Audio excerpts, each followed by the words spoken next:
विषय चल रहा है ईश्वर का भली भांति ध्यान किस प्रकार से करना योग्य है। ऋषियों के मतानुकूल महर्षि दयानंद सरस्वती जी ने उन ऋषियों के ज्ञान को जो परमात्मा के मन द्वारा दिए गए वेद के मंत्रों के माध्यम से परमात्मा का साक्षात्कार करने के उपरांत मानव मात्र के कल्याण की भावना को उत्पन्न करके उस ज्ञान को देते हैं, उसी को संकलित करके महर्षि दयानंद सरस्वती जी ने लुप्त हुए ज्ञान को फिर से प्राणी मात्र के कल्याण के लिए इस ज्ञान को दिया है, जिसमें संध्या का प्रकरण दिया है और संध्या को नित्य कर्म के अंतर्गत रखा गया है। जैसे हम नित्य कर्म करते हैं, श्वास प्रश्वास चलते ही रहते हैं, यह नित्य कर्म है। ठीक वैसे ही प्रातः और शाम दोनों वक्त संध्या करना आवश्यक होता है।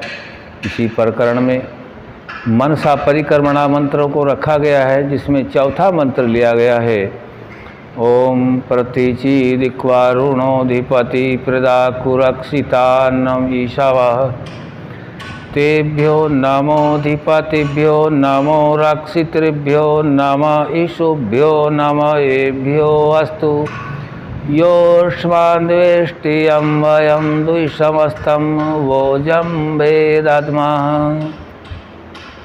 इस मंत्र के पहले भाग को हमने जाना है ओम उदीची दिक्सोमोधिपति। ओम परम पिता परमात्मा का मुख्य नाम है। ओम उदीची दिक्सोमोधिपति, जो उत्तर दिशा है, जो शांत स्वभाव है, दिक् उसके अधिपति आप हैं। स्व जो आप जो है अजन्मा हैं, आपका जन्म नहीं है, आप अज हैं। सोमोधिपति स्व जो रक्षिता सनिरीशव है, जो विद्युत आदि हैं, यह आपके बाण हैं। आगे बताया गया है जिसको हम जानेंगे, इस भाग को यहाँ तक हम जान चुके हैं। नमोधिपतिभ्यो, हे परमपिता परमात्मा, यह जो आपका अधिपति वाला गुण है, जो शांत स्वभाव वाला गुण है, उत्तर दिशा में जैसी पर्वत शिखर बर्फ से ढके रहते हैं और मानव मात्र के कल्याण के लिए वहाँ से जल बह कर के सभी के कल्याणार्थ सिंचाई आदि का कार्य करता है। अधिपति, इस सामर्थ्य से बनाए गए आपके इस ज्ञान के आगे जो अधिपति वाला गुण है, इसको हम नमस्कार करते हैं। नमोधिपति भ्यो नमो रक्षितृभ्यो, जो आपका रक्षा करने वाला गुण है। आप अजन्मा हैं, अज हैं, लेकिन आपने सभी जो आत्माओं को प्रकृति से मिलकर के बना हुआ है शरीर और इसके अवयव हैं, इसके कल्याणार्थ के लिए, आयुष्य की रक्षा के लिए ऐसे शिखर आदियों की व्यवस्था कितने सुंदर तरीके से की है, इसको हम नमस्कार करते हैं। नमो रक्षितृभ्यो, जो आपका रक्षा करने वाला गुण है, उसको भी नमस्कार करते हैं।